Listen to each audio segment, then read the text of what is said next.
పిత పుత్ర పవిత్రాత్మ నామమున ఆమేన్.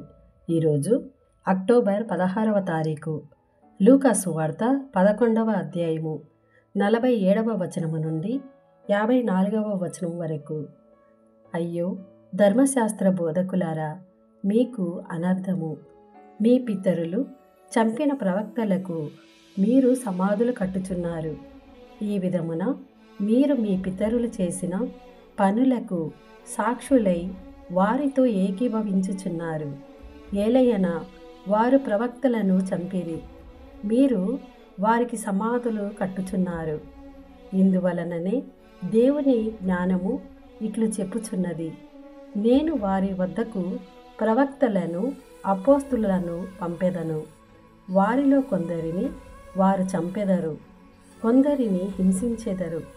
ప్రపంచ ప్రారంభము నుండి అనగా హేబేలు హత్య మొదలుకొని ఆలయమునకు బలిపీఠమునకు మధ్య జరిగిన జకరియా హత్య వరకును చిందింపబడిన ప్రవక్తల రక్తమునకు ఈ తరము వారు విచారింపబడుదురు అని మీతో నిశ్చయముగా చెప్పుచున్నాను. అయ్యో ధర్మశాస్త్ర బోధకులారా, మీకు అనర్థము!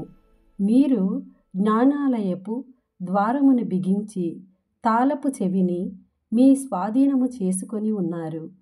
మీరు ప్రవేశింపలేరు, ప్రవేశించు వారిని మీరు అడ్డగించితిరి అని చెప్పాను.